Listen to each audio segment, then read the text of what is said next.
Hi, welcome to Rock Pound Talk Live. I am your host, Amber Nicole, and this is my co host, Ben Korn. Hey everyone, how's Welcome. it going? I know it's been a while. How are you? Yeah, I'm doing great. Finally got some snow in Minnesota. I was so busy with work, I wasn't able to get out and people were out picking past Christmas because we had no snow and I couldn't believe it.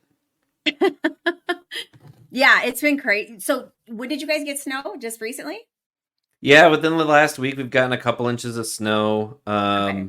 And then this weekend is going to be cold. So anyone that Yeah. goes out now is going to be brave because I think I saw coming up on, I think, Monday. I know it's like a high of 0. So Oh, it'll be wow. nice and cold. That's pretty cold. Yeah. So we've only had like in Ohio, I'm in Northwest Ohio, just like dusting of snow, nothing that's really stuck overnight at least. And it's been cold, but overall, I have to say it's been a very mild winter and in general. And I don't know if it's just because of the lake effect, but like in Northwest Ohio or any of the northern Ohio bordering Lake Erie, we really only get snow. I mean, it can get freezing cold, but we really only get snow. Like we'll get a little bit in December, but we really only get a lot of snow like January, February. It'll snow in March, but it's not like we get like dumped on. So like we really only have like maybe 10 weeks of snow and we haven't had any yet. So we're almost out of like our snow like season. I mean we're cold all the way through, May or end of April, but we're pretty much out of the like big snowy part. So I'm crossing my fingers that we don't have to deal with more than a couple of inches. So it's Right. been it's so I mean, which oddly though has been is it's not been snowy. I honestly have to admit I haven't been out collecting since November. So it's been it's definitely I can feel it in my body like I need to get out soon. Right. And have you did it? Well, you were in Vegas. Yeah, so it was the first week of December. I had a work conference in Vegas. I added an extra day and a half onto it, and so the first day I had off, I went into the Katy Mountains, which I believe is part of the Mojave, the area that they're planning to possibly create into like the Mojave National Monument that might end up being closed to rock hounding. I know that was a really Mhm. big push. I think it's sort of past the public comment era, but it's this huge area that near Barstow that there's just so much you can collect. One Mhm. of our last season guests, the Miners girl, was really nice. She gave me some kind of tips of where she went. I didn't quite make it back as far as I wanted to. For a couple reasons. One, I was actually finding really great stuff. I found some Mhm. really cool agates. Some of them have like calcite in the middle of them, which is a Nice. bit fluorescent too. Oh, So I nice. did that for a day, which was just awesome. And the best thing too, I saw no one. I was out there completely alone. I also didn't see any wildlife. I saw one little lizard, and that was it. Yeah. And then the next day, I went to go look for some amethyst. I didn't get to the spot apparently where they were. It's Mhm. just right across the border into California from Vegas. Yeah. But Yeah. I Yeah. wasn't feeling the best, and I literally hiked up and over the mountain to try to find stuff. Um, and then I got home and felt worse and found out that I had COVID. So Oh, yeah, that's right. I hiked up and over a mountain with COVID, and I was like, man, I am really feeling like out of breath right now. And I was like, I know I'm like out of shape, but I don't think I'm that out of shape. Out of shape, yeah. But I did find some like quartz points, so it wasn't like a complete wash. And I actually found Right. out from Carolyn, the miners girl, she actually went to that spot the same day. And she went at like 1:30, and that was when I left because I had to catch a plane flight. So we literally probably passed each other on Oh, the wow. road, and I was like, "Ah," like I wish I would have known because then like we could have Yeah. met up and everything. Yeah. But yeah, that was the only rock hounding I did. And then yeah, I've just been so busy just trying to get things set up with. I've finally, after our Mineral Club show, I've got my fluorescent display case in my basement now. Mhm. So that is my next big step to figure out what I want to put in there and clean it and get everything looking nice for that. Um, So yeah, yeah. So have you had any other rockhound trips No, that I you've? no, not since November. I went down to Virginia and I found a nice little gold nugget. And we found some other gold panning. But that was, I think it was my last time. So I definitely need to get out there. That's for sure. It's been too long. Eventually, the goal is to live stream on all platforms so that we can bring our Rockhound community together on all the platforms and just rock it out on live. So, um, with Yeah, that and being I said, will say too, with this new schedule where we are doing this in the winter, I'm going to have a lot more time now. I know I've kind of been late on some of the episodes to upload them onto our audio platforms. So if you want to listen to us, we are on Spotify, Apple Podcasts, Samsung Podcasts, anywhere you can find an audio podcast, we're on there. And with this more flexible schedule in the winter, watch for those every Sunday. We will be posting the audio versions every Sunday, so you can make that part of your routine.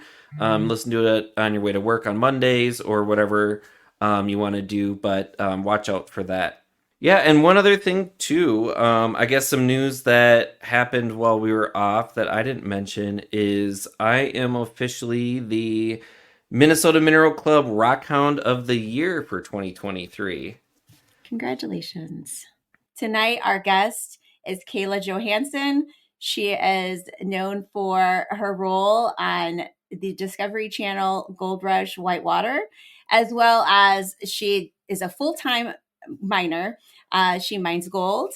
And also she is an incredible lapidary artist, or I should say, a jeweler.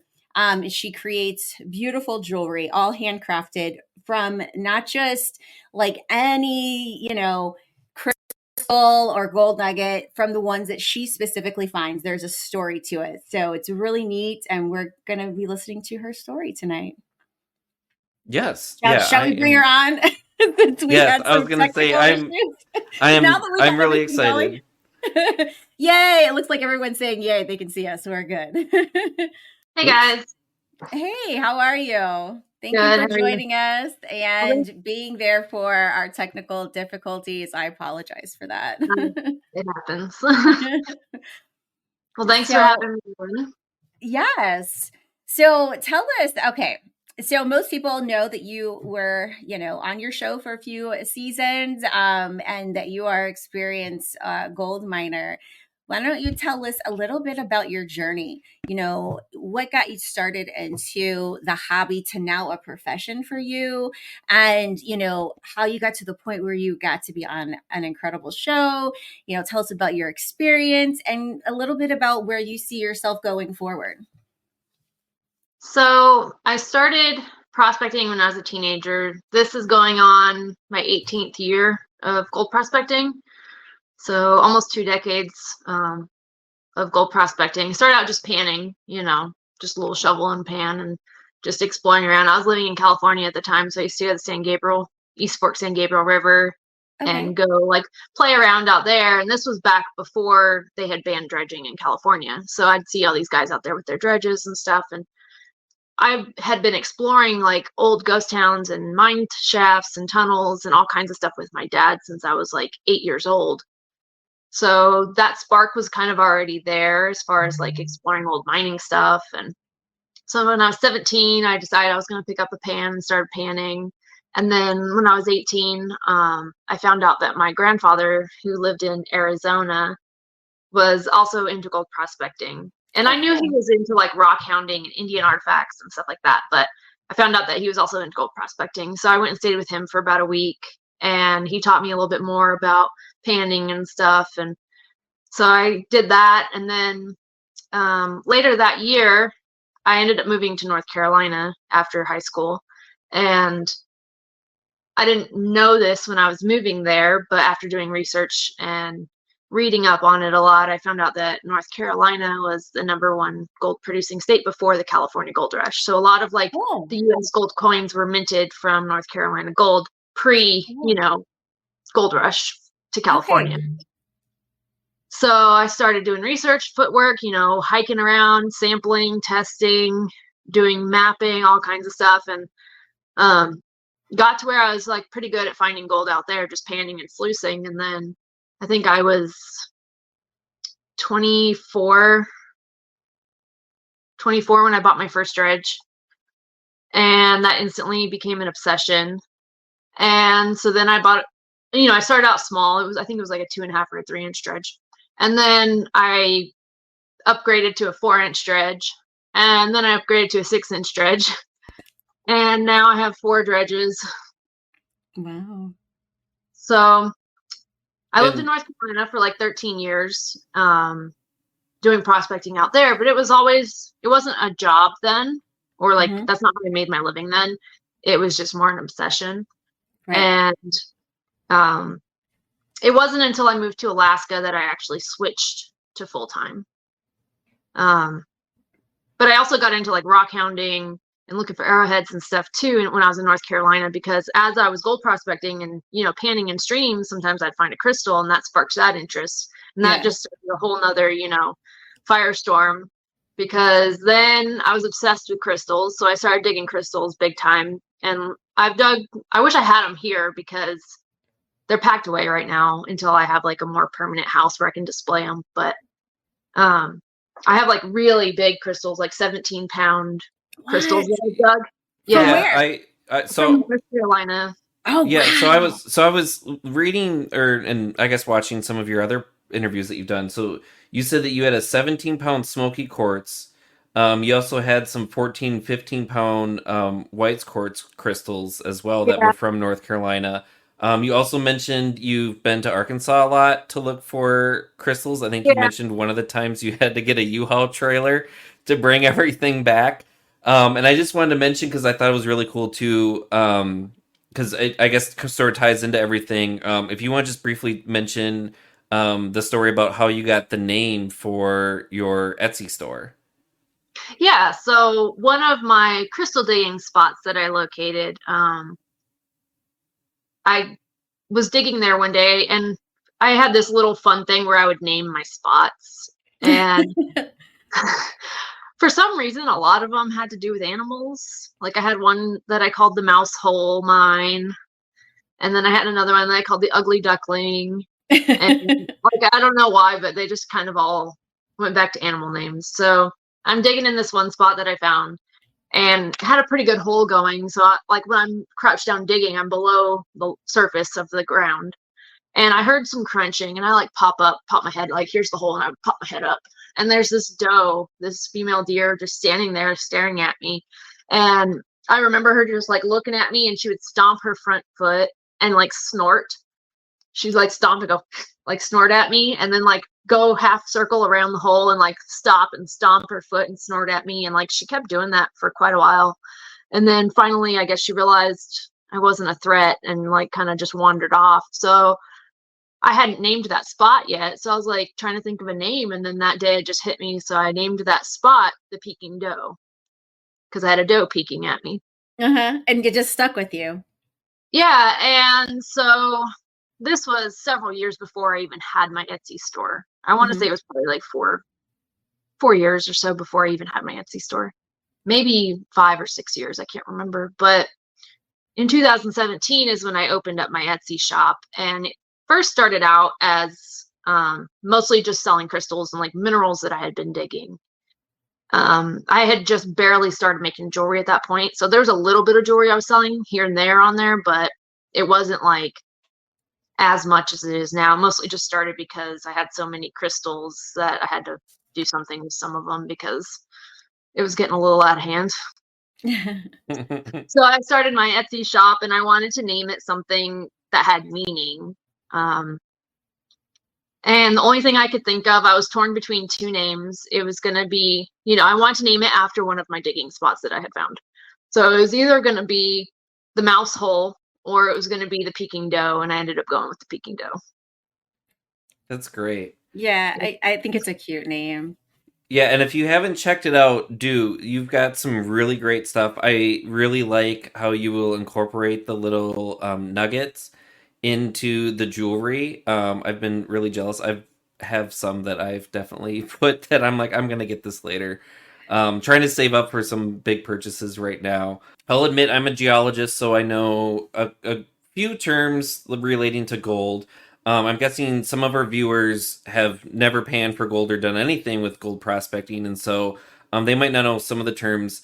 Listening to some of your interviews, you mentioned different things that I've never heard of before. So I had a few things that I wrote down that I thought maybe we could just like kind of go through so that everyone kind of understands. Like if you mention this later, then they kind of know what you're talking about. So um, the one question I have is you've mentioned nuggets and pickers. Could you maybe describe the difference and sort of what those are? So you kind of have like 4 or 5 different categories with like sizing of gold.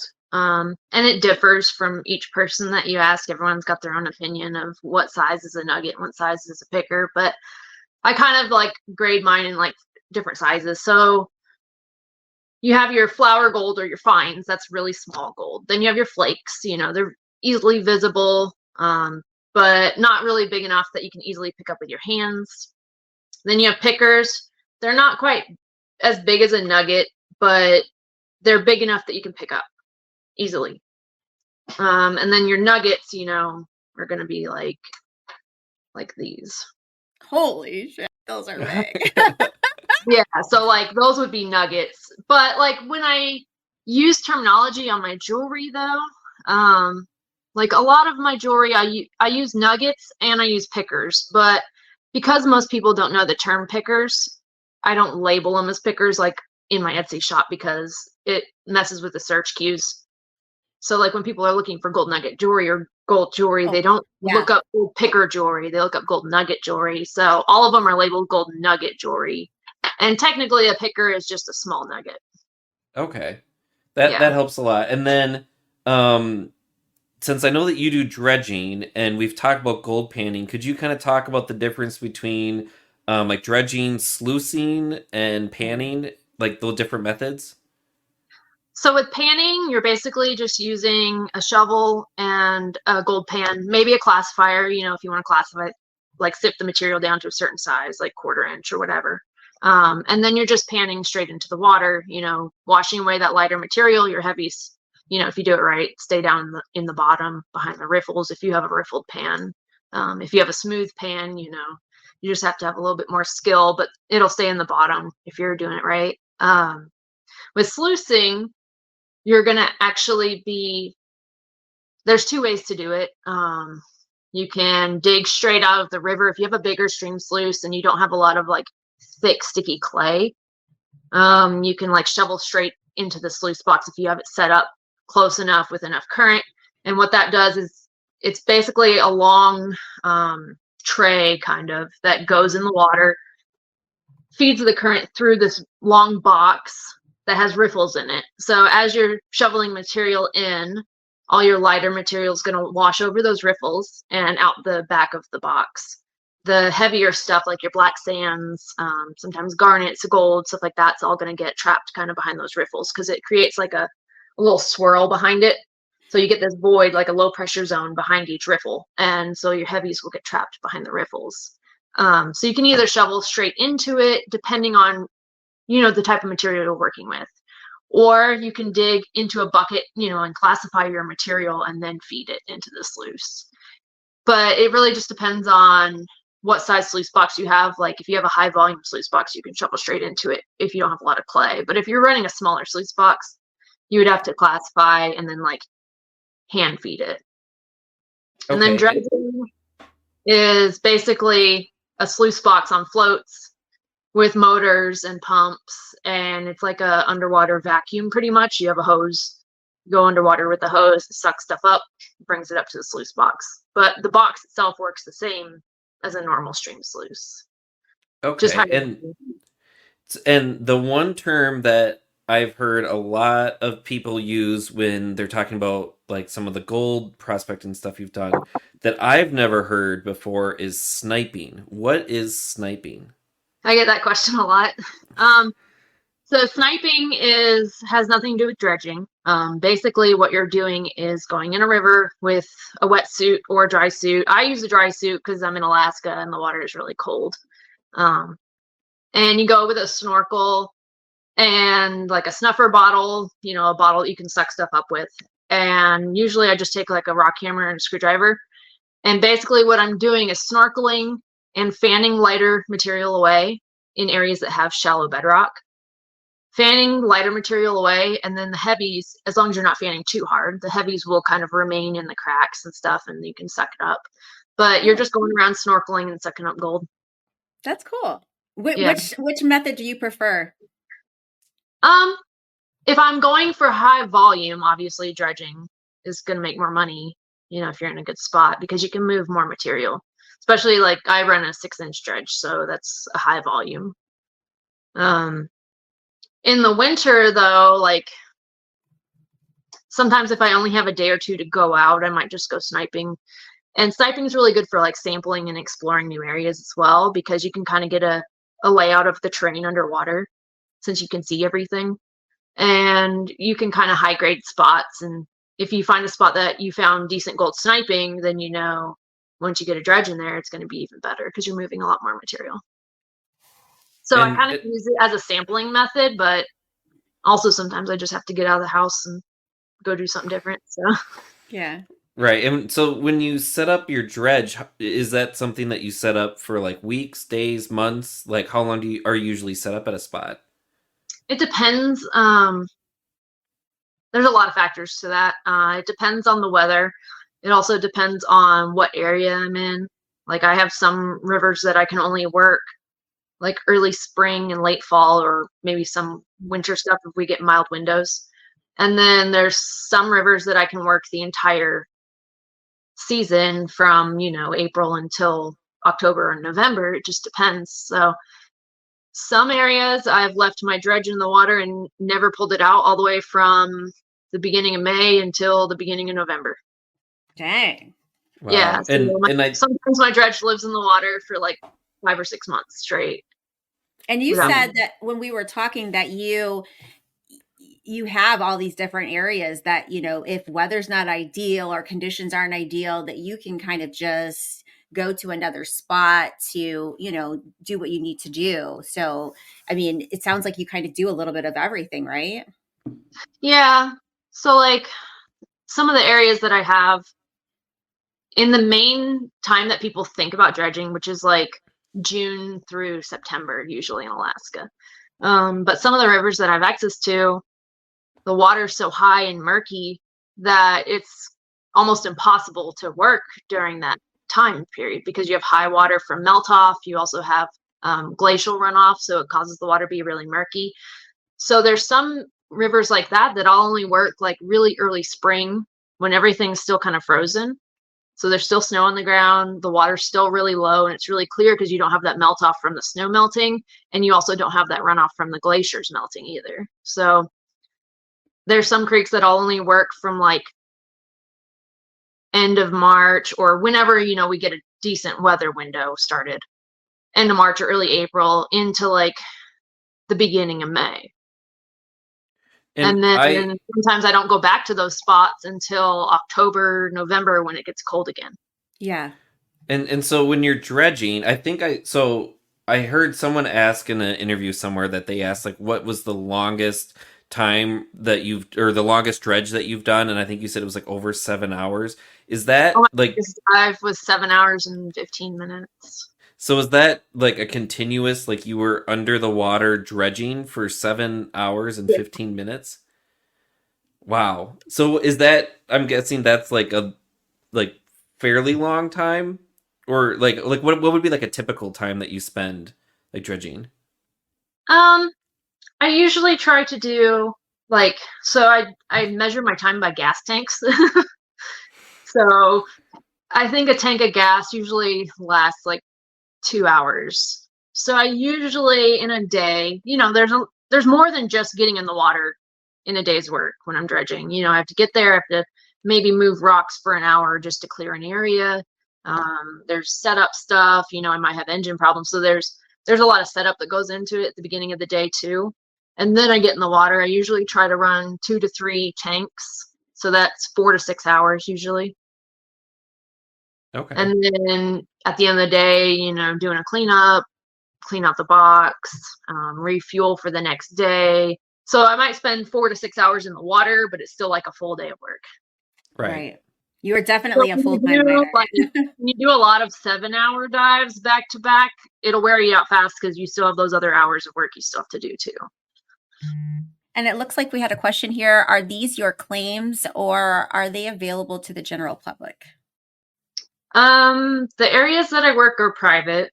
So they're either claims that I have or areas that I lease or areas that I have access to from other claim owners. And we did have a question. Shout out to Carolyn the Miner's Girl. She asked us on Instagram, how swift is the current that you're in? That varies from creek to creek, depending on what river or creek that I'm in. Some of them can be kind of mild. Most of them tend to be kind of fast in the area that I'm in. There's times that you can't turn your head sideways or it wants to rip your mask off. That's how fast the water is in some of the spots. And you got to learn how to maneuver your body to work with that current, because if you're out in the middle and you stand up wrong or move your body wrong, the current lifts you up and like wants to drag you downstream. And I've had that happen a couple times, especially my first year. I've only had it happen twice, but the first time it ever happened was pretty scary because you don't know what to expect. And so I have like a little rock wall that I build behind my dredge just to make a calm spot for the dredge to sit. But you can't like dam off the entire river due to regulations, but you can build like a little barricade just to make a calm spot for your dredge to sit. So that's what I call a dam, even though it's not like a full dam. It doesn't block off the whole river, but that's what I call a dam. So I remember the current lifting me, and I'm connected by my airline. So I have a harness that I wear that's kind of like a sling that goes across my chest, and my air harness is connected in the back. So I have the airline going to my mask, which goes to the dredge, goes to the compressor on the dredge. So you can only get pulled so far as your airline, which is usually, I think mine are about 30 feet, 25 to 30 feet. So what happens when you get lifted up is, you go back, but it swings you back behind the dredge because you can only go as far as your airline. The part where it can get kind of dangerous is if you're in really, really fast current, say you get stuck on something, or your airline kinks, because, if your airline folds in half, you're getting air. So if you get stuck on something and your airline kinks when that happens, that's where that can be a danger. If there's nothing for you to get stuck on and you just get pushed behind the dredge, you just went for a fun water slide.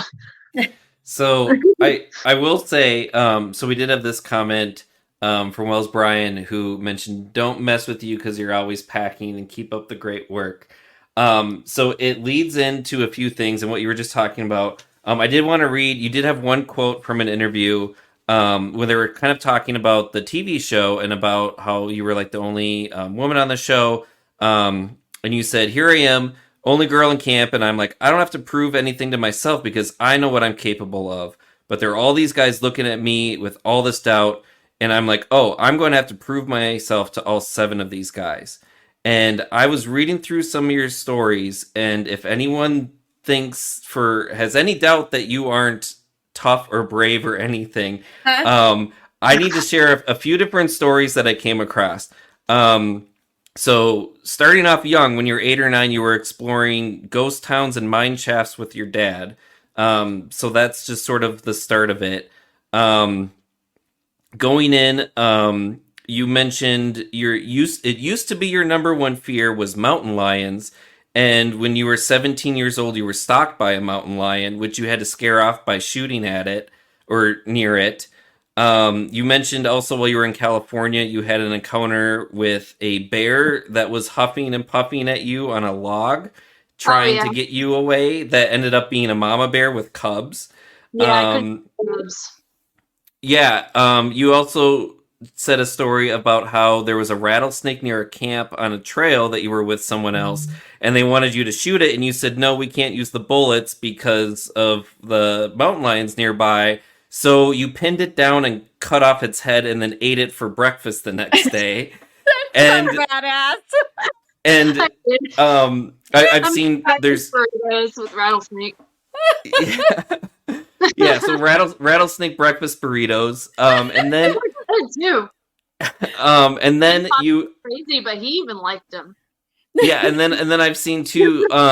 You've been skydiving, and then the other story that you've mentioned a couple times, which I'll let you tell, was another story with some fast current where you were crossing a river Oh God. in the winter, which you've said is like your scariest moment, which I think just needs to be said because it sounds like it didn't keep you out of the water. Yeah, so let's hear a little bit about her story with a gold rush, and then we could kind of go into some of those stories. That would be good. Yeah, so well, I'll backtrack a little bit to the doubt thing and proving myself. When I first showed up, I'm a pretty small person. I'm maybe like 115, 116 pounds. I don't know. I don't weigh myself, but I'm pretty small. Um, so then I show up to camp and I'm like, I'm not doubting what I can do because I had already been dredging full time. So I was like, I run a 6-inch dredge by myself. I can do this, no problem. But then I got there and just saw the look on everyone's face when I got introduced to everyone, and they were just like, "Oh God, we're gonna have to rescue this girl." Oh, They're like, the current's just gonna wash her away, which was actually really hilarious because my first dive, like, I had no issues at all. It was easy for me, but that's mhm. because I was used to fast water. Like most people are not used to dredging in fast water, but I was already used to fast water, so it wasn't really an issue for me. And then some of the other guys on their first dive, they got pushed back. They flopped back on their back like a turtle and they were stuck and it turned into a mess. And I just remember like, I would never laugh in anyone's face, but I remember mentally just being like, haha, that's what you get for doubting me. And you did say that these people that you were on the show with were more like, from either zero experience to weekend prospectors, that zero of them were full-time miners like you, correct? So there's some people that were on the show, prior to being on the show, they had zero experience with gold prospecting. They weren't gold miners. And then there's some people on there that, they were into gold prospecting. Like Paul and Wes, they actually build little reverse helix trommels. So they've been into gold prospecting for quite a while. I think they have a claim somewhere out in the desert, maybe in Arizona or something, but not doing it full time, just like a hobby. Yeah. And then James is really big into it, not doing it full time, but he does do a lot of panning and sluicing and high banking and dredging as well. And I think he's actually gone up to Nome and stuff. So those were the three that like I could relate to the most when it came to talking about like gold prospecting and stuff, because they actually understood like what I was talking about for a lot of it. And we just had a lot of shared experiences and things like that. But I think at the time when I joined the show, I was the only one actually like mining full time, not for TV. And that's the thing is like here you are coming as like a full-time miner and they're like seriously looking at you like you're a joke. So like what that's just Yeah, interesting it to wasn't me. even like it wasn't like in a mean way. It was just Right. like looking at Right. me like, oh, I don't know if this is gonna work. Right. Kind of Right. Right. like we're gonna have to save her, or she's not gonna be able to. They're judging me by my size. Yeah. They're like, she's not gonna be able to do the things that we're able to do. And to a certain extent, there were some limitations. For the most part, I could do just about anything that anyone there was doing. There was a few things that I'd have to have help with, like, say, mounting the winches on the rock wall. I have no problem lifting the winches. I even backpacked one into our dive site by myself, and those things weigh like 90 pounds. And I carried one on my back into the site. But when it comes to like mounting them on the wall, I have no issue drilling and setting the posts for them. I have no issue with like putting it on. It was the like lifting it above my head and lining it up, like things like that.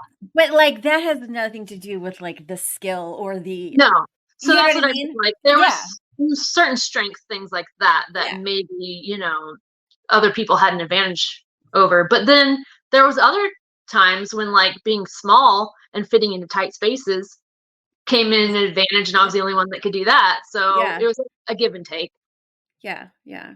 So Same. everyone has a skill set that they can bring, even if you don't think it's going to be useful. It's funny because the things you think aren't going to be useful, like being small, end up being useful sometimes. And Yeah. also, smaller people tend to have longer stamina as well. You get a big, burly, muscular guy, you know, they're good for strength, but they aren't good for like endurance as much. Endurance. And I Correct. will say too, being a shorter person is much better for other rock hounding things like finding agates. If anyone has ever gone out with kids because they're Kids. closer to the ground, they will see things so much easier. And I mean, They're I'm not six fun feet, to so go over I'm so much again. further. Yeah. Yep. Yeah, so you're I don't know how accurate it is. I did see on one of the things that mentioned you were born in California, which isn't true. They said you were 5'6". But um, yeah, so you were on the show. How many seasons were you on the show? Two. 2 seasons. And Okay. can you share how you got that opportunity?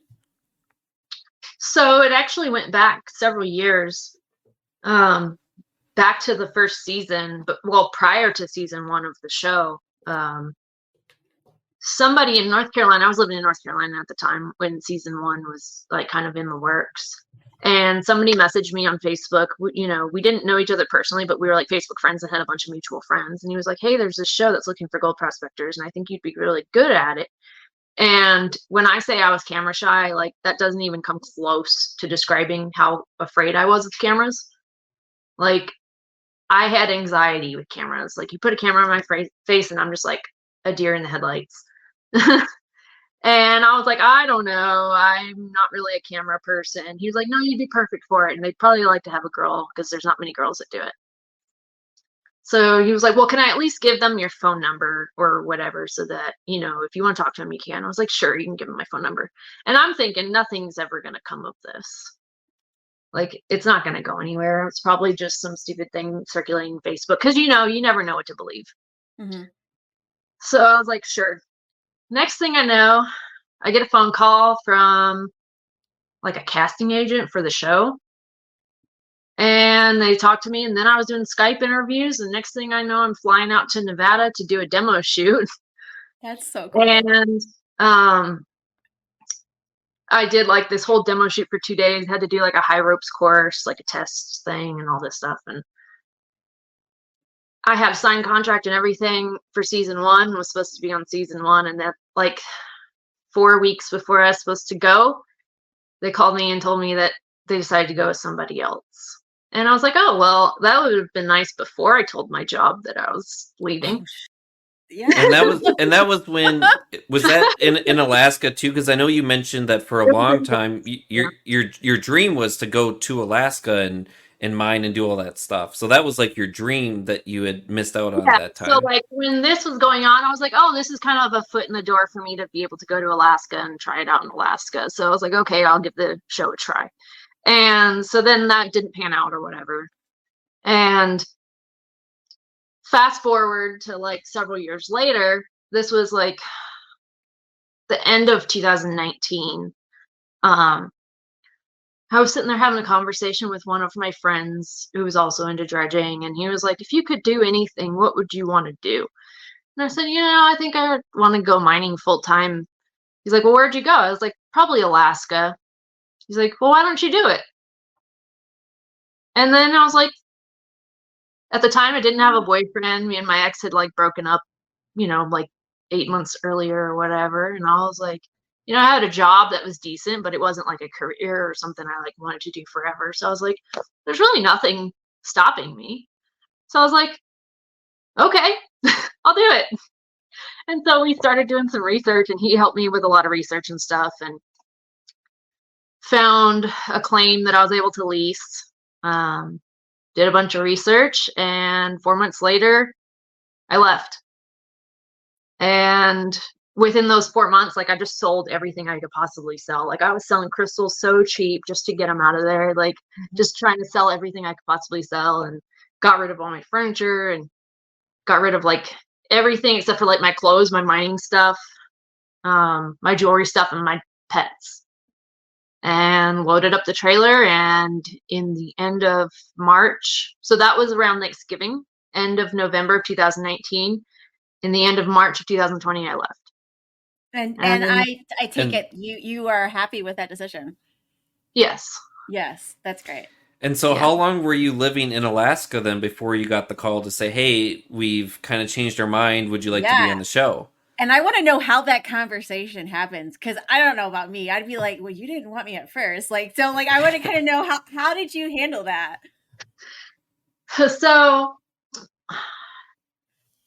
the reason I didn't get it in the first place was because of Dustin. And, he judged me being small and being a woman and all that. And his mindset was, I need these big burly dudes. Like, I can't And have some small. for the people who don't know who Dustin is, who is he? So he's like the main guy on the show. Okay. Yeah. So he didn't want me because, I was female and small, and he just saw me as a weakness, I guess, or the weak link in a team. Mm-hmm. Little did he know. um, so I had been living in Alaska. I had already done a whole year of mining on my own full time.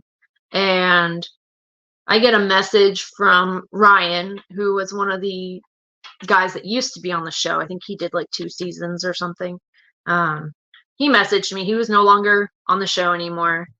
And he's like, hey, like, I know you and Dustin didn't really hit it off that great in the beginning, but he's looking for people, and I recommended you, and he said he'd be willing to talk to you again. And I was like, I can't guarantee I'm going to say yes, Mm-hmm. but I'll at least see what he has to say about it. Right. So Dustin calls me, and the conversation went really well, but the biggest thing I was having an issue with was, like, I was already fulfilling my own dream. Like, the whole point in me wanting to do it in the beginning was like a foot in the door to get to Alaska and like experience it and go mining in Alaska. Well, I had already been doing that on my own. So that draw to doing the TV part was no longer there. So then I had this little like internal conflict of like, do I give up being my own boss to go work with a bunch of people when I'm already doing what I set out to do? Right. And so it took a lot of like deep thinking, and I almost actually turned it down. I could understand that, and just following you and just your energy, I could totally see. Yeah, like I could totally understand that. Yeah, so I was like, well, my dream and my goal was to be able to mine full time and to get to Alaska and, have my own operation going. And I already have that. So it's like there wasn't as much of a draw to do the TV side. Because I was never like, I have to be famous or I want to be on TV. Like, that was never really a thought that crossed my mind. I enjoy mining for mining. Like, I don't enjoy mining for like the publicity or like the fame or the attention. Like, yeah, it's nice from a business standpoint selling my jewelry, but besides that, like, it's not my goal to be famous. Yeah, and you've got some of the pieces of gold from that you collected while on the show in jewelry and things on your Etsy shop too. There's a few pieces left that have some from the show, but most of it now is transitioned to personal gold that I've mined myself. But like 2 years ago, if you had gone on there, there was a lot more. But I've sold most of it. I still have gold from that first season that I did, but some of it I'm not making into jewelry. Some of it I'm just holding on to. So yeah, at the end of the conversation with Dustin, he was like, "Do you have any questions?" And the conversation had gone really well. And I was like, "Well, I do actually have a question. You're probably not gonna like it."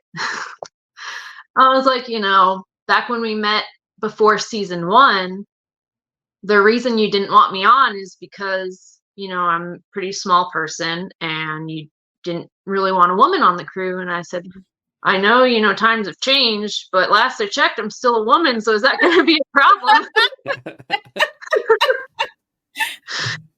I mean, so I was just blunt with him. I was like, so if you're going to have any issue with that, you might as well just tell me now. Yeah, right. And so he was like, no. Back then, I just figured, I needed the biggest, burliest men for like strength and all that. And as I've been doing this, I kind of realized like it takes more than just one type of person because you have Yeah. different people with different skill sets and stuff like Yeah. that. So, the conversation went well, but I still hadn't given him an answer. I told him I'd have to think about it. Yeah. And And I then, think that's fair. Yeah. and I thought about it for a few weeks. Like it wasn't like an immediate yes or no thing. It was like I was really thinking about it. I was losing sleep over it. Like, do I really give up what I already have going to go do this? I remember I was typing up a message to decline the offer, and my boyfriend called me in the middle of me typing it before I'd sent it. And he said, "What are you doing?" I said, "Oh, I'm just telling him thank you for the opportunity, but I think I'm gonna pass on the offer." And my boyfriend was the one that was like, "I really think you should reconsider that." He's like, "Because if you don't like it, you don't have to go back, but at least do 1 year and Yeah. see how it goes." He's like, "Because I feel like you'll regret it Yeah. if you at least don't try it." And I was like, "You know what? You're right." So I erased my message and sent an acceptance letter. And that's how that happened. And now, would you say overall that you were glad that you made that decision? From a financial standpoint, yes, because I mean, it's no secret you get paid by the show. Mhm. Like you don't make a TV show for free. Right. Um, but and for like publicity for my jewelry business, it Like was really, exposure? yeah, the exposure was really good. But I think it affected me with my happiness Mm. because it took away from my true goals, which was building my jewelry business. Like it took away and helped. It was a weird like conflict. Yeah, yeah, yeah.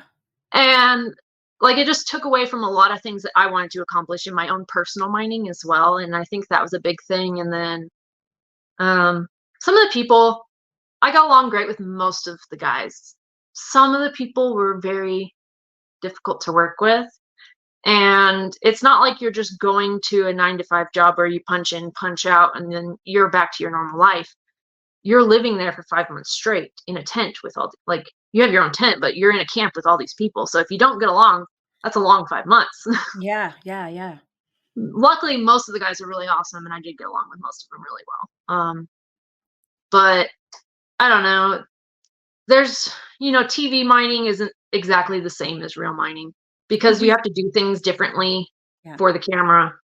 And then having to do things the way somebody else wants because, I was running a crew, but I wasn't like running the operation, if that makes Right. sense. Yeah, yeah, So yeah. Yeah, you yeah. do We things the we way somebody else wants to do it, and they weren't always like, in my opinion, the best ways to do things.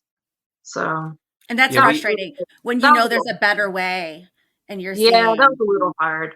Yeah, And we then heard very similar things from Ellie Ringo, who was our season 2, episode 1 guest, who she was on on the the Iceland, a Greenland Gold one. Yeah, yeah, she had very similar things where, some of the same issues as being a woman, and then also her being an economic geologist, and then some people just kind of doing gold things for fun, didn't quite know, sort of some of the things, and sort of the, some of the same issues of, really having to show people like, hey, I know what I'm doing, and you should listen to me because, whatever you think just because I'm a woman or I don't look like I should, what you think a miner should look like or whatever, that stuff yeah, doesn't matter. So, like, I see a lot of, like, some of the very same similarities, and I think, like, both of them, like, it's shown, like, you definitely have a following, and all the comments that I've seen come through are, Kayla was great on the show, and you've had yeah. so much great exposure to really show people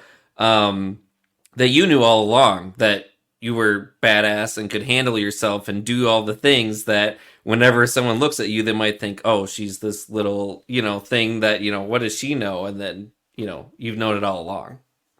yeah. It's funny because when I first moved to where I live here, I live in a really tiny town. It's like 200 people, so it's really, really like everybody knows who everybody is here. And when I first moved here, for the longest time, nobody really knew who I was because I kept to myself and I was just mining. So unless I went to the little store or went to the post office or something, people just didn't see me because I was mining the whole time. And I remember, funny story, the lady that works at the post office, she didn't tell me this until later, but she was like, man, when you first showed up here, she was like, there's no way this girl's gonna make it through the first year. Like just when she first met me, because I'm small, she's like, I there's this know, little but southern like girl, and there's just like she tried to mama bear me and like watch over me, yeah. you know. But she's like, this girl's never gonna make it. You know, she didn't tell anyone that, but she was thinking that in her head. Like this girl's never gonna make it. And then the next year, after she got to know me and like saw the things I was doing and all this stuff, she was like, she told me, she was like, I have to admit this to you. She's like, when you first got here, I was like, this girl's never gonna make it. She'll be here maybe a year and then she'll be out of here. And she was like, I eat my words. Like, you're the exact opposite of what I thought by just looking at you. So a lot of people are quick to judge just by somebody's looks or, you know, if they're small framed or, you know, whatever. Yeah, Like you can't judge a book by its cover because the inside doesn't always match the outside. that's right. Yeah, Yeah. and so I mentioned some of the different experiences you've lived through, um, and just different things you've done. I do want to go back then to the one experience you had crossing the river in the winter, that you had that you said was like your scariest moment, and then sort of Yeah. like after that. So if you want to touch on that now. Yeah, so that was pretty terrifying actually. It was really traumatic. I was out sniping with my boyfriend, and it was like one of the first times that we had gone out. Like we had gone a couple times, but this particular trip, we were doing an entire canyon length. So we were doing like a 2 mile or mile and a half stretch of river that day. So it was like a big excursion that day. And there was still quite a bit of ice on the river, like on the sides of the river, there was still like 10 feet of ice. So we were crossing and we had no issues all day long. We're crossing and we were in this one spot that had pretty swift current. And the water wasn't like necessarily deep. Like when you stand, your feet could touch. Like it wasn't deep water, but it was so fast right there. And he crossed first and he started climbing up the ice bank. And while he's still climbing, I had crossed. And I'm smaller than he is, and the current caught me a little bit more than it did him. And I was able to grab onto a rock. Once I got to the other side, I was able to grab onto a rock, but it was so slick underneath, like I couldn't get my footing. No matter how much I tried to plant my feet, they just kept sliding out from under me. And the current was so swift. So I'm like holding on to this like rock that's like really thin, like sticking up kind of like this. So I'm like holding on with one hand and I'm like slapping the water. And you know, we have full face snorkel masks on, so it's hard to hear. You got really thick dive hoods on, so you know, your hearing isn't your normal crisp hearing. And he's up climbing up the ice bank, and I'm like holding on to this rock, and I'm like slapping the water, I'm slapping the ice, I'm trying to yell so that you can hear me, but you know, the yelling is going through a snorkel, so it sounds muffled. And so I'm sitting there like yelling, doing anything I could to try to get his attention while I'm still trying to hold on to this rock with one hand. Finally, he realizes what's going on. He turns around and he's like, oh crap, you know, so this is bad. Turns around, he like leans over the ice, like reaches for me, and his hand was like a few inches from my hand when I lost my grip on the rock. And the current pushed me under the ice. And there was only like a gap like this, like an inch between the water and the ice. And it's not like if you got stuck, you could break the ice. It was 10 to 12 feet thick. Oh my God. Like it was an ice and snowbank. It wasn't just like a thin layer of ice that you could punch through. So luckily, like it just pinched. So the river was kind of wide. The ice bench came out into this like narrow channel. So there was a narrow channel in between water, and then it opened up farther downstream. But where the current was, the way it pushed me under that big cove of ice that came out. So all I can remember thinking is like, oh, like what if there's a downed tree or the bedrock juts up or there's a big boulder or something, you know, I'm not gonna be able to swim upstream with this current pushing on me. So I'm like thinking to myself, like, I'm gonna get stuck under here. And it feels like when you're in a situation like that, it feels like a lifetime, Yeah. you know, because everything's in slow motion. I'm sure I was only under there for like 30 seconds or something. I don't know. Yeah. I honestly have no idea how long I was under there. but it was long enough for me to swallow a ton of water. And then finally, I popped out the other side, and he comes running because he was just, as soon as he realized what happened, he realized he couldn't get me. So he's running down the ice to try to meet me at the other side, hoping that I pop out. And I finally pop out, and he comes and grabs me and like pulls me out of the water. And then we just like sit up on the snowbank for like 30 minutes. And like, I just remember like my legs would not stop shaking. And it wasn't because I was cold, it was just the adrenaline and like shock. Shock. Yeah. And I'm just sitting there like, oh crap, I just like got pushed under the ice. It's a lot to process. Yeah. Yeah. So then we just sat there and we had a beer because I was like, had to calm down because Yeah. all I wanted to do at that point was leave. Like I just wanted to get out of there. But we were in a canyon and there's limited access to get in and out. So we still had to traverse the river for like a couple hours. So you had to get over that water fear quick and get right back in. So we sat there for 30 minutes, but we're like, we can't sit here too long because the days are short in the winter. Like, we sit here too long, it's going to get dark. We aren't going to be able to see our exit point. So we sat there for like 30 minutes, took a break, and then just went right back at it. And I just remember like every time crossing, like feeling like I'm going to have a panic attack. Right. Like I did not want to be in the water anymore that day, but I knew I had to get out of there. So it was quite the experience. So after it was all over, I was like, okay, I'm fine. I'm okay.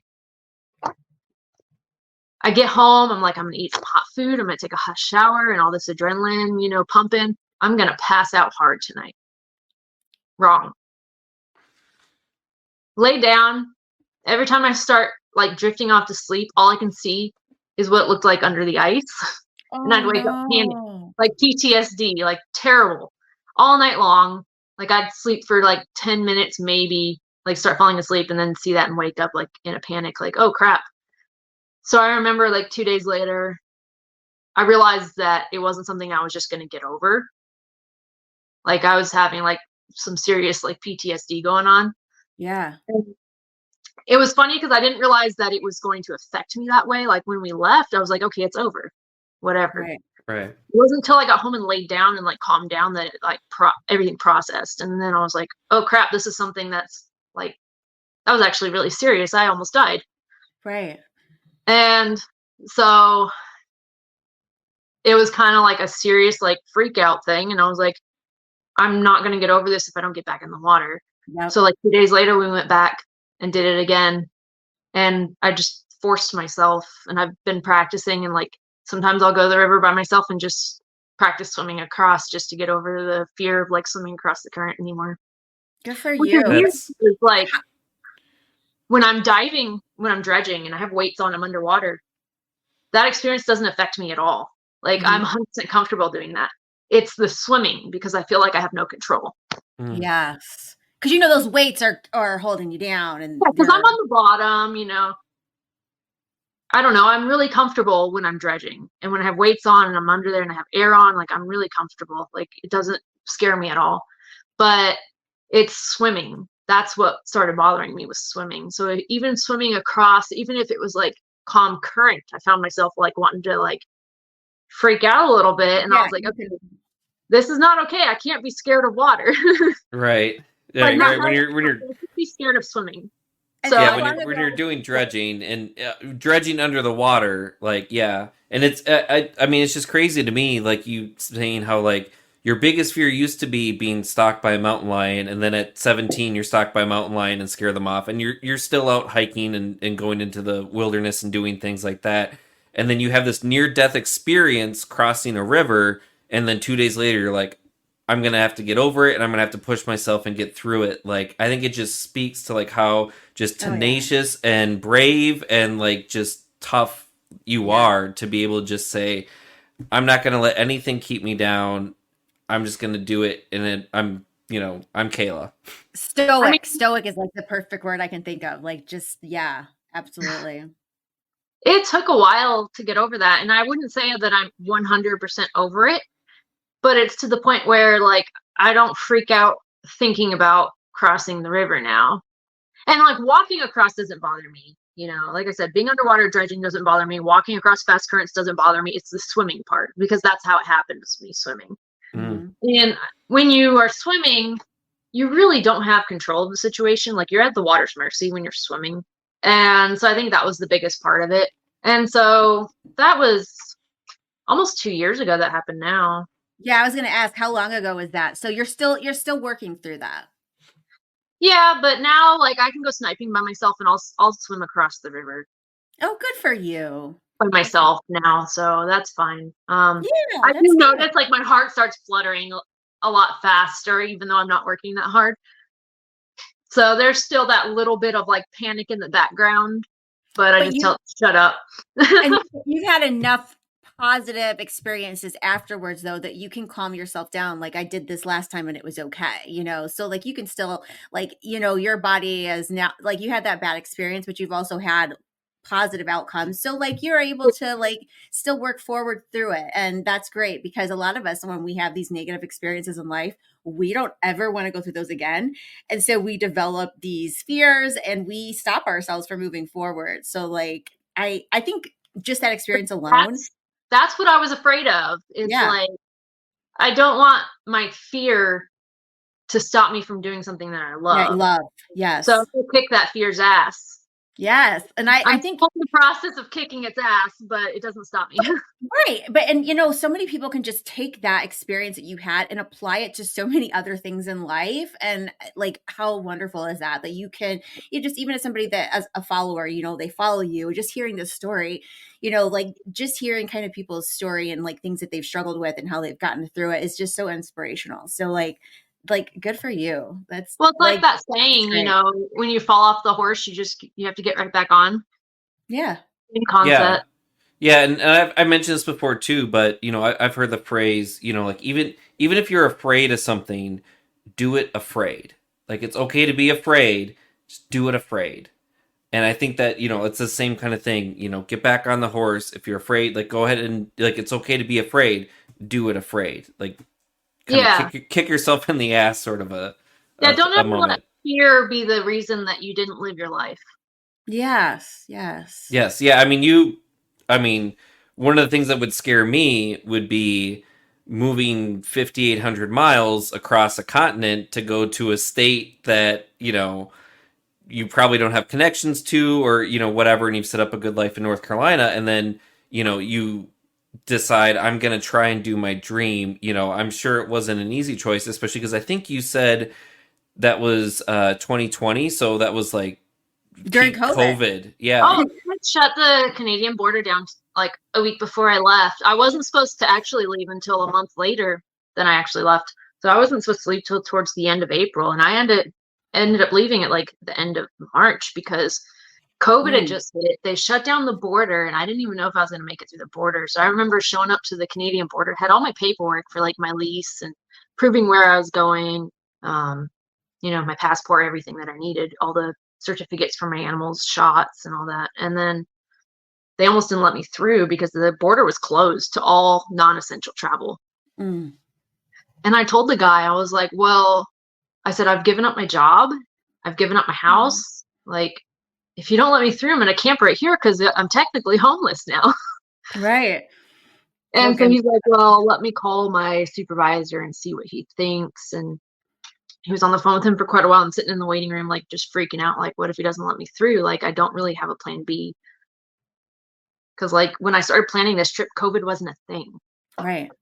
Like, it had just came out of nowhere, and just within a month, like, the world went crazy. Yeah. Yeah. Yeah. Yeah. So I was just like, I didn't have a plan B because no Nope. one could have When it's seen that. expecting, you're right.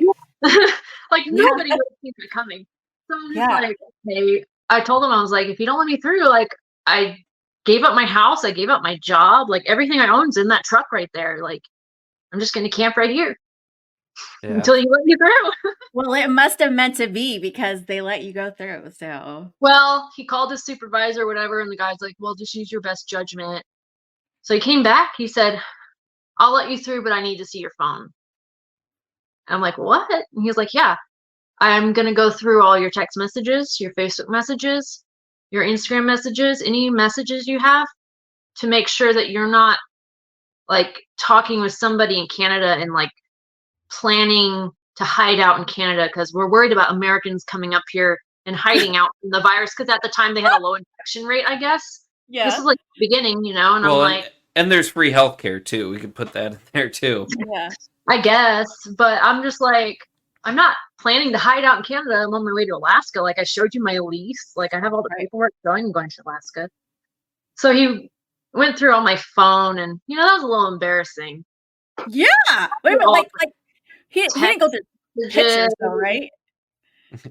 It Well, was like, like, why are all these pictures of gold and rocks on your phone? And he asked me, he was like, "What are you, some social media influencer for gold mining?"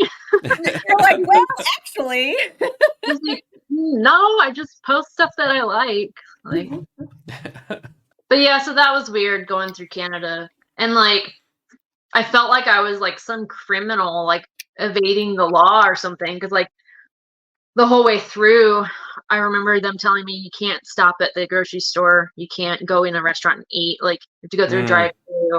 And I don't know like how many people watching have like actually driven that drive from like all through Canada to Alaska, but there's not many drive-throughs. no, Like, I think there's some statistic like 75 or 80% of like the population in Canada lives within like 100 miles of the US border. So I know if once you get probably past the border, there's nothing, I'm guessing. I mean, there's a few like bigger towns that I hit, like what was it? I hit Grand Prairie. Trying to think. I think Canton was the first town that I was in. I stopped in Jasper, like places that had like normal gas stations, but a lot of the places along the way are like these little mom and pop like lodges that just have a seasonal lodge. So like in the summer they get a lot of business, Mhm. but in the winter they don't. But it's just like a little tiny gas station. And they Right. wanted me to like pay at the pump at everything so that I wouldn't have, people contact or whatever. Mm. But a lot of those little mom and pop gas stations have like the really old gas pumps from like the 80s that don't take cards outside, so you have to go inside and pay. Right. But I remember can't remember what town I was in, but I remember I desperately needed like cat litter because I had two cats in the truck with me. And the trip was taking longer than I expected, so I was like, I'm gonna need cat litter or my truck's gonna be stinking. So I'm like, I have to get cat litter. Like, I can go without, but I have to have cat litter. So I remember I pulled into this grocery store and I knew I wasn't supposed to go in there, but I was like, I have to have cat litter. And I remember they had this huge piece of cardboard in the door, and it was like in big bold letters, if you do not live here or if you've been out of this town in the last 10 days, do not come in. Oh, geez. And so I'm like, great. Feeling like I have to hide, so I have this bandana on my face, like up to here. It felt like they thought I was gonna like rob the place or something. So I have this bandana on, I have my beanie like down here, so like only my eyes are showing like this. And I'm like looking down and like not looking at anyone. I'm like, I just need my cat litter. I just need my cat litter. But I just remember thinking like, this is crazy. Like I feel like I'm a criminal Right. buying cat litter. Yeah. Well, you made Weird. it through, and gosh, it just keeps, your stories and everything, like it just keeps showing how, pushing through and, whatever paths are coming your way, you still seem to get back to the path where you want to be, which is full-time mining in Alaska, which is what you're doing now, and working on your jewelry, which was Yeah. from the beginning, that's what you wanted to do, and that's where you are right now. So would you say right now, where you are in your profession, and just in general in your life, like, do you feel like you're where you want to be, where you meant to be? Do you have any kind of thoughts about where you want to go moving forward, or just staying kind of where you are? Um, I'm pretty happy doing what I'm doing right now. I do have some Okay. goals that I'd like to meet within the next few years. Like I'd like to buy, I have mining claims, a majority business going, things like that. But I'd like to buy some property and actually have like a house so that I'm not like in temporary housing situations, Yeah. and be able to set up like an actual workshop, because right now I Yeah. do mostly just wire wrapping, Hmm. mainly because out of all the jewelry techniques, it takes the least amount of like tools, and like you don't need the torches, you don't need pickling pots, you don't need all the fancy stuff to do wire wrapping. You just need pliers, your hands, wire and imagination. Yeah. So that's why I do wire wrapping, is just because it's more mobile. So even when I was working on the show, I would take jewelry stuff with me to camp, and at night I'd be sitting around a fire working on jewelry. So I just like Mhm. it because it's more mobile. Like I can have a little duffel bag with some supplies in it, and I could take my business anywhere. But eventually, I'd like to expand more.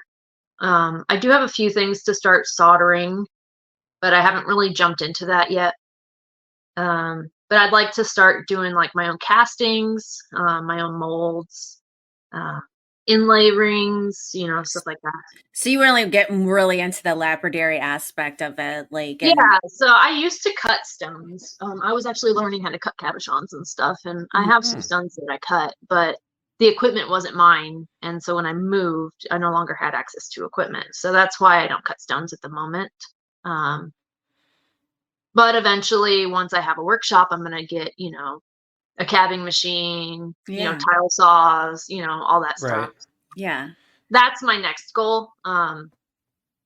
Just to move forward with my jewelry a little bit more, to expand the types of jewelry that I can do, because I have a lot of people that would be like, "Hey, can you make this kind of ring for me?" And I'm like, "No, I can't, because I only do wire wrapping, and that's not a wire wrap style." right, right, So right. Yeah. it would be nice to be able to expand a little bit more, and just be able to explore more, because if I'm doing the same thing all the time, I get bored really easy. Yeah, I can Yeah. understand that. Living in 8 states, I would think that you must have some kind of a drive to keep going.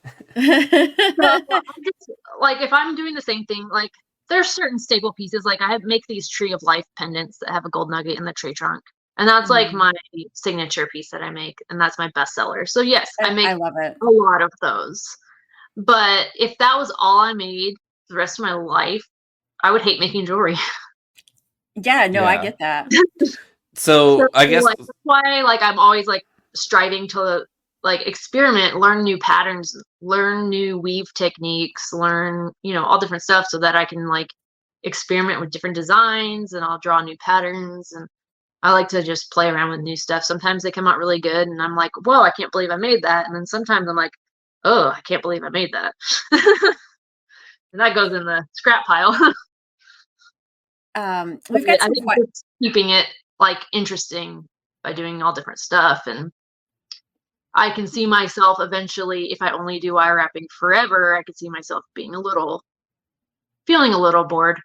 yeah. We've got a few questions, actually, quite a bit. So, I figured we'll start going through those. So, Justin Ming, he asked, "Do you guys keep journals on digs? I love the stories. Peking Joe is pretty special. Thanks for sharing, Kayla." So, he wanted to know if you keep journals on your explorations. That's something that I've thought about, but I've never actually like picked up a pen and done it. But it's something that I'm planning on working on. I'm gonna create. Obviously, this isn't something I would like share with the public because I don't want all my spots out there. But Yeah, on my claims, I'm gonna create a map and like pinpoint on the map what I found where, and just so like when I'm 90 years old looking back, I'd be like, wow, I found gold here, I found gold here, that's and cool. but also if the time ever came where I couldn't mine anymore, whether I wanted to like lease claims out for other people to mine or sell the claims or whatever, I'd have this like document showing like this is how much gold was found here and here and here, and this is what hasn't been worked. And you know, not that I want to ever sell my claims, but if the time ever came, it would add value to them, Yeah, because absolutely. a lot of claims don't have that kind of documentation. Yeah. right. So, and that's So not the reason, like, monetary value isn't the reason I want to do it. I just have fun doing mapping and stuff. And I think for myself personally, it would be a really cool keepsake and something to look back on, like, when I'm older. yeah, Absolutely. I know you've mentioned like in North Carolina and some of the other places you've looked at, in depth, maps and old mining information to try to find like areas to prospect. So I know like your notes would be like probably really good because sort of like what to look for when you're going through even some of the old documents to like what people would find valuable. Not probably like, oh, it was 32 degrees and kind of snowing and I was a little cold and there was a tick on me, like that kind of stuff. You'd be Yeah. like, oh, I found, this, vein of quartz and it was this far down around this rock and, all that kind of stuff, which, yeah, I mean, just looking at some of the stuff, like I'm sure you've had to do a ton of research for, mining in Alaska and also just all the prospecting you've done in North Carolina. Yeah, and I mean, I do learn a lot by doing research of old stuff and old geological reports and um, reading about old findings and old mines and stuff like that. But I think the biggest learning thing for me is just getting your feet on the ground and actually doing the footwork and the field work yourself, Mhm. um, exploring the terrain. That's one reason why I really like sniping is because you can look at a river and like you can look at the current and be like, okay, gold could settle there, gold could settle there. That could be a low pressure zone. That could be a dropout point, looking at it from the top of the water standpoint. But when you actually look at it from an underwater, you see all the features of the bedrock that you don't necessarily see from up top. And so that's one reason why I really enjoy sniping is just kind of floating down the river, like checking out all the terrain. You see, like, okay, I saw this from up top and I saw that it looked like it could be a good dropout zone. And then when you get underwater and look at it, and you're like, oh, the bedrock like dips down right there too. So it's like a double whammy. So stuff like that. I don't know. I learn a lot more by doing than necessarily just doing like book research. Right. Yeah, I know. So going into the question that we have on the screen about some of the tools for a beginning prospector, one of the interviews that I was looking at, someone asked sort of some of the mistakes or sort of advice you have for beginning hobbyists. So you feel free to expand on this or change it, but you said, I think many people go for the most accessible entry points, and if they're going for the easiest access points, hundreds of others have also gone through that same easy route. More footwork, hiking a little bit further, looking for Mhm. areas that like maybe a fewer people have visited, elevate your chance of hitting something that hasn't already been panned 100 times over and gives you the greater chance. So I know as far as like where to I go. that like don't just pull off the side of the road. I mean, yes, you can still find stuff that way, but don't just pull off the side of the road and like walk to the easiest part of the creek and be like, "Oh, I'm gonna do so good here." I'm not Mm. saying that you can't. There's still a chance you could, but chances are 300 other people have thought the Yeah, same exact thing and they've dug that same exact spot. right. So, like doing your footwork, doing more hiking, explore, test, sample. Um, Even areas that don't necessarily show in historical records that there was gold found there. Sample it anyways, because nobody knew there was gold until they knew there was gold there. Right. And so you never know. I've dug in creeks where, nobody was digging and found gold there or crystals or whatever I was looking for. Just because it's not documented doesn't mean it's not there. That just means someone hasn't found it yet, or they didn't Right. tell anyone if they did. Yeah. Right. And so So, then if people are looking kind of then to get started, so what are some of the tools then for gold prospecting that you would recommend? just starting out, like you'll probably just be panning or sluicing. So just a shovel, a classifier, a gold pan, a snuffer bottle, and if you want to sluice, then you bring a stream sluice in a bucket. But so it's really easy to get into. It's not super expensive. It doesn't really get expensive until you make that leap into dredging. That's when you're spending thousands of dollars because dredges aren't cheap. Um, and then the bigger the dredge you get, the more you're going to spend. But And just getting into it, I mean, you could buy a gold pan for $10, $12. yeah, and I will say look at some of the like local mineral clubs and things. I know there's some like gold clubs too. When I was in Chicago, there was a I think they were mostly in Indiana. Probably the But GPAA. yeah, it might be. Yeah, and I know like sometimes they'll have like gold panning demonstration at different club shows and different things. So definitely look out to different mineral clubs too. You might find some gold prospecting and gold panning demonstrations that I will say in rock hounding and in the gold community, like everything like that. Everyone is so helpful. If you have any questions about getting started, someone will probably talk your ear off about what equipment and what they recommend, and showing you tips. So everyone's always. I've never met someone that doesn't want to help somebody else. I actually, when I was living in North Carolina, I actually used to run a guide service, and I would take people out and teach them how to read the streams, how to pan, how to set up a sluice, stuff like that. So I actually used to take people that had never panned before and teach them how to pan. Oh. Yeah. So if you've never done it before, you I can don't do do that it. anymore, but I used to. I don't have time for it anymore. So Sam Cartwright wants to know your gold from your pay dirt. Where does it come from? And that's available in your Etsy shop too, for anyone that's Yeah. wondering. So I sell gold pay dirt, and basically what it is material that I dig from gold-bearing creeks and rivers that I personally work. So they already contain, small amounts. Well, they're not searched through. The only thing is they're classified down to, I think, an eighth of an inch or a quarter inch. I can't remember, but I classify it down. I don't sort through the dirt. It's just dug straight from the river. I dry it, and then I do add gold to them just to make sure like nobody gets a bag with nothing in it, because Right. I don't want to sell something that people aren't happy with. So there's naturally occurring gold in it, and then I also add gold in it, so it has a guaranteed minimum. And that's from Alaska. It's from here in Alaska. Yeah. And the batches can vary slightly with material because it might come from a couple different creeks. So usually I get it from like one or two creeks which have really similar material, but every once in a while, like if I'm working a different area for the summer or for a month or something, I might get material from a different creek. So like the color of the material might vary slightly, but it's all hand dug by me. I do have one random question, not related to rocks at all. I saw that you have a tattoo of a 45 adapter, and you mentioned that you, at least at one point, collected records. Oh, Do you have a favorite record, or a favorite band at least? um, all my records are actually still at my friend's house in North Carolina because I couldn't bring them when I left. They took up too much space and they're really heavy. Um, but I started collecting records, I think when I was like 13. And at the time, I was really big into like punk rock.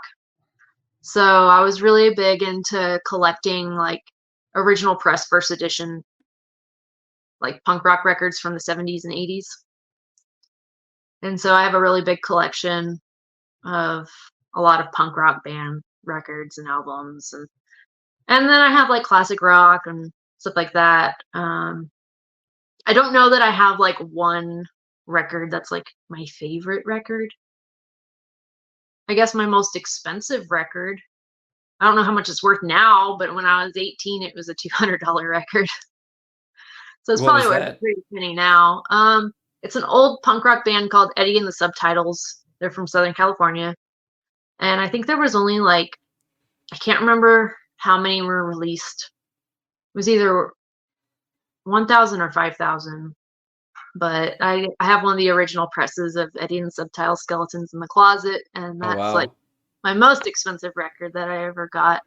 But I wouldn't say that that's like my favorite record. It's just one that stands out because of the rarity, I guess. Right, right. Well, I'm assuming if you've done the drive from North Carolina to Alaska, you're probably really good at road trip playlists. So I have to check it out.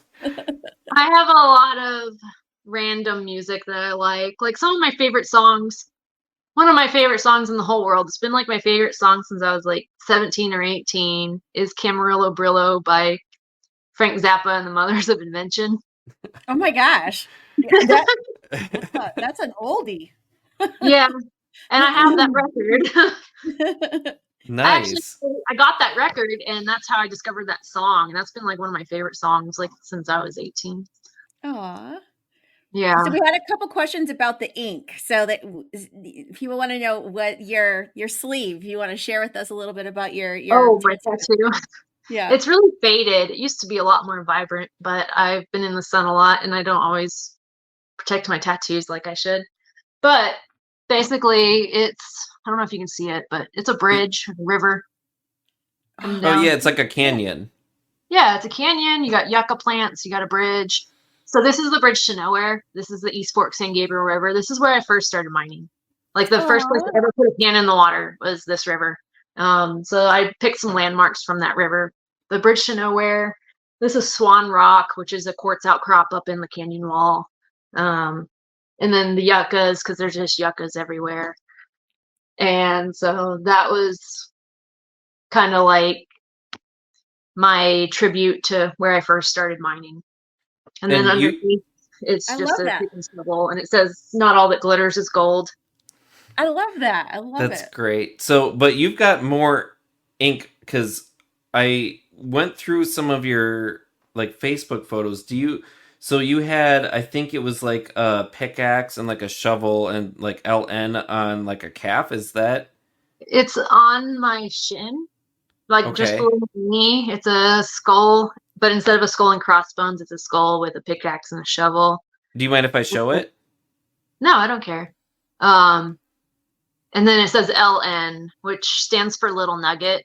I got that tattoo. So one of my friends back in California, his name was Todd. I would dig with him at the East Fork San Gabriel River, and I started digging with him when I was like 22.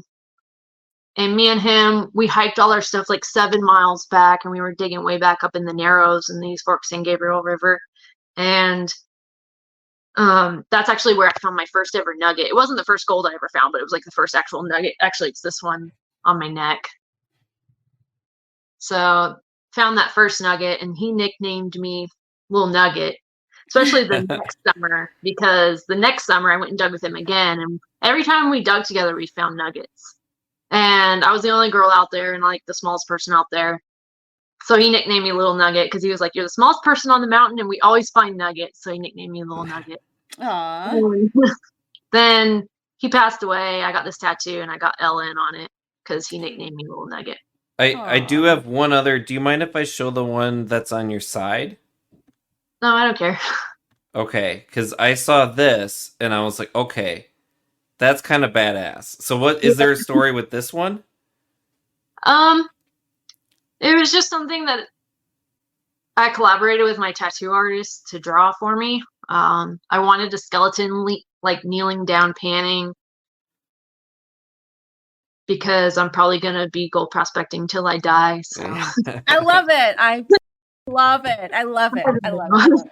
I mean, obviously it's not me because it's a guy. He has a beard, but It's still, it's I badass. just wanted it to look like old timey, like an old timey Yeah. miner. He's been Yeah. like prospecting until he died. Like he's Nice. just Yeah. bare I get bones it. and still prospecting. That was kind of the inspiration for that one. These are all pretty old though. Like I think I got that one almost 10 years ago. Yeah, I know you've got more like your back, your wrist. I know you. Is there a story behind the? I think you've got like an arrowhead behind your ear. Yeah, I have an arrowhead behind my ear. It's actually a replica of an arrowhead that I found, one of my first ones that I found. I have a pretty big Native American artifact collection as well. When I lived in North Carolina, I would walk like tobacco fields and stuff and look for arrowheads. And so that was one of my tattoos. It was one of my favorite arrowheads that I found early on. Cool. Yeah. It looks like I've always just been like addicted to looking for stuff. It doesn't matter. Like I like looking for old bottles, arrowheads, crystals, rocks, gold, mushrooms. I just like looking for stuff.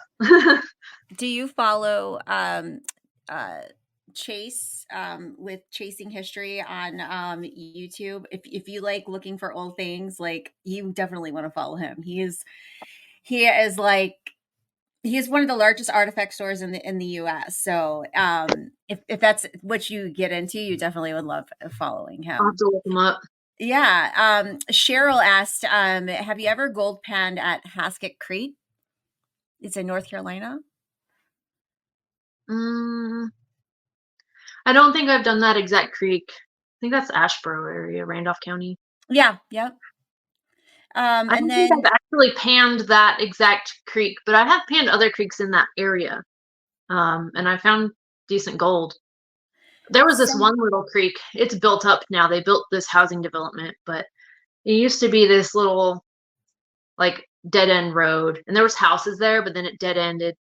and there was a little stream that ran through, and it was like right in town, like a little neighborhood, and you just park at the end of the road and walk into the woods, like, I don't know, 40 feet, and there's this little stream in Ashboro, and I used to pan there. And every single pan had gold in it. I never found anything big. It was all fine gold, but there was quite a bit of it. But then they built a big housing development there, so you couldn't really go anymore.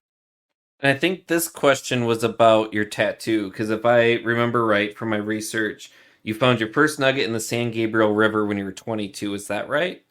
Yeah, that's the one that I wear. And that's your tattoo then too? That's the San Gabriel? Yeah, that's the East Fork of the San Gabriel River. And how old were you when you found your first nugget? 22. That's cool. That's It cool. wasn't the first gold I ever found. I had been finding gold, like, I started when I was 17, but it was the first, like, actual big piece that I found. Yeah, and that's, I mean, I can, even just sitting back, I mean, that's a nice Yeah. nugget. 2.3 grams. Hey, girl. Good size. And so you mentioned your grandfather was into panning. So did you learn all this from your grandfather, your father? Like how did you learn how to do all this? I've always been kind of interested because I used to live out in Nevada and in California, Southern California, and there's a lot of ghost towns and like old mines and abandoned areas out there. And my dad used to take us and we'd go explore. So I remember going like when I was 8 or 9 years old with my dad and exploring old mine shafts and stuff, which probably wasn't the safest thing, but I thought it was the coolest thing in the world at the time. And when I was like, I knew my grandpa was into like rocks and stuff because whenever we would go to his house when I was young, he had rocks everywhere. But I didn't know necessarily as much of the gold stuff that he did until later, after I had already got into panning. And then I found out that he was also into panning. Um, I think what got me into it was me and my dad would take camping trips up to the San Gabriel River, and I saw the guys out there with the pans and the dredges and stuff, and I was like, oh, I want to try that. And so I started playing around with a little pan. I think, yeah, I was 17. Just started playing around with pan, didn't really know what I was doing. And then I went and stayed with my grandpa for like a week, and he taught me a little bit more about panning. So I didn't actually know that he was into panning until after I got into panning. And my dad wasn't really into it. Like, he thought it was interesting, but it wasn't something that he did. Mm-hmm. It was just kind of sparked on my own. And then, like I said, I didn't find out my grandpa was into it until after I got into it. So then that was kind of like a little connection thing for me and him. Then he died shortly after. So. But you got like that. I mean, that's a great connection though that you were able to have that with him before he passed. So. Yeah. Yeah, and you've kept it going, obviously, and made a life of it. My grandpa, he got cremated, and I have a little like antique looking bottle that has some of his ashes, and it sits in the dash of my truck looking out the windshield because he always wanted to go prospecting in Alaska, and he never made it to Alaska. So I was like, I'm taking you to Alaska, Grandpa. So he sat in the windshield, and like he drove all the way through Canada with me and came all the way up to Alaska. So he gets to explore Alaska through my windshield. Oh, that's yeah. Does any of our viewers have any questions? I think we went through. And there was one question on Instagram. We had to restart Instagram Live. I don't know if Carolyn's still on, the Miners girl. She was one of our past guests. She switched over to YouTube, but yeah. She did ask a question earlier. She was wondering if you ever find gold like in another mineral, or like, I guess maybe even like I know sometimes people find gold like with quartz. Like, have you found like gold like with certain minerals then? I do have some nuggets that have quartz mixed in them. So I do find it with quartz, but I think that's the only mixture that I found. Okay. Just with quartz. I haven't found it like with anything weird. Like I haven't found like a quartz crystal that had gold attached to it. That would be like my ultimate dream. Yeah, I guess it would sort of go with all the like quartz you've done in North Carolina and Arkansas and everything, and then now you're gold. Both worlds, like finding a quartz crystal that has some gold stuck to it. Yeah. That hasn't happened yet. Whoa. But that's a quartz cluster. Trying to. That's incredible. Where's that from? This is like backwards, so when I move this way, I think it's gonna go that way, but it's backwards. I'm Is trying to that stay with the camera. is that North Carolina, Arkansas? This one I dug in Arkansas. That is a beauty. That was my first trip to Arkansas. I found that one, and then like this. My sister actually found this one. I took her to a crystal spot in Southern California, and we were digging smoky quartz and amethyst. Ooh, that's gorgeous. Wow. And so I have a big rock hounding trip coming up in a couple weeks in the beginning of February. Where are you going? We're going to, me and my best friend, we haven't hung out in 5 years. That's right. You were telling me. Yes. We're going on this big rock hounding, like car camping road trip thing through the desert. So we're going to Nevada, Southern California, and Arizona. Oh, I am so jelly. So we rented a Wrangler, and we're like car camping in the back of the Jeep. You know, we're getting a hotel a couple nights just to like shower and like sleep in a bed, but we're like car camping most of the time and just digging crystals and agates, jaspers, fire agates, fluorite. You should hook up with the miners girl, because she's got so many places and tips in that whole area. I know she's pointed me in directions in Nevada and California. I know she's done stuff in Arizona. That whole area, she's got, I'm sure, mines and also places to rock hound, because she's always out. Yes, as she just commented. She says those are my spots. So yeah, no, that sounds awesome. I was gonna say it might be a little hard to rock hound in Alaska in February. Yeah. She's like, going on a road trip. We have like 3 or 4 feet of snow on the ground right now. So there's no rock hounding to be done right now because it's all covered in like a very thick blanket of snow. And it'll be that way until May. So, but yeah, we're excited. Not really doing any gold stuff on this trip just because I do gold like full time here. And even though it's winter, like I can still occasionally get out and do gold stuff, but so I'm not doing any like gold prospecting on this trip. It's mostly just going to be a rock hounding. And I think we might spend a day and go to quartzite. Is it Sarah's the one going with you? She's not doing the whole trip with me, but the last 2 days we are doing like a 2-day dig together. Nice. Yeah. Are you gonna share like some of your journey, on Facebook? Because I would love to keep up with it. Yeah, I'm gonna post some stuff. I probably won't post like stuff until I like leave the location. Just because I'm really weird about posting like where I am while I'm still there. Oh yeah. So I will say, since we just mentioned it too, if you do want to find more information with Kayla, we've got her Etsy shop on the caption here, which is the Peking Dough, Peeking, Peking Dough. She's also on Instagram as Kayla Nugget Johanson, and also on TikTok as Kayla Nugget Johanson. If you search for Kayla Johanson, you'll also find her on Facebook. Don't do the TikTok, because I deleted TikTok on my phone and I don't ever get on there. So anyone that messages me on TikTok, I'll never see it. All right, so but you can look at the other spots. Thrown into too many things, so I had to get rid of one of them. Yeah, I totally get that. But I'm on Facebook a lot. So I think we went through all the questions. Is there anything else you wanted to share before we sign off tonight? I don't know. So yeah, get your pay dirt, get your jewelry from the Peking Dough.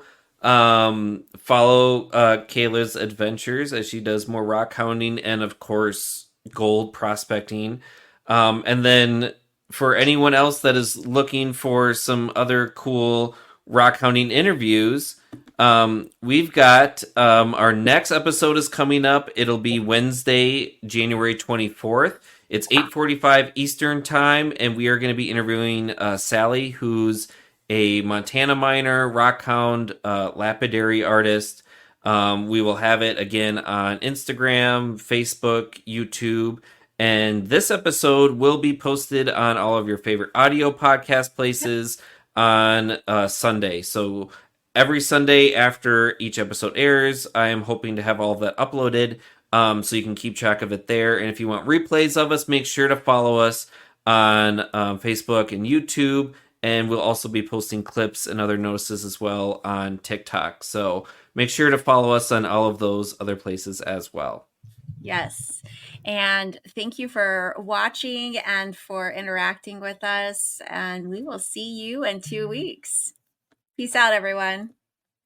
Bye, everyone. Bye.